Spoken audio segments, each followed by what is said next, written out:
بگو فکرتو کردی؟ چه فکری کنم؟ تا وقتی همتون راضی هستین تا کی تنهایی رو حرفم پافشاری کنم؟ جنفر چقدر میتونه تحمل کنه؟ خدا رو شکر.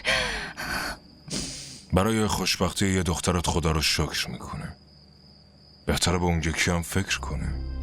نکنه انقدر حواسمون پرچه که بعدا کلا اونو یادمون بره. این اتفاق میفته. تو نگران نباش، خودم با نیلو حرف میزنم، آرومش میکنم. دختر خیلی عاقلیه، با خوشبختی خواهرش قصه نمیخوره. اگه اینطوری باشه که دیگه معرکه میشه. به هر حال حواست باشه. پاشم برم به خواهرم زنگ بزنم و این خبر خوشو بهش بدم. خیلی ناراحته، این خبر رو بشنوه خوشحال میشه. هر طور صلاح میدون.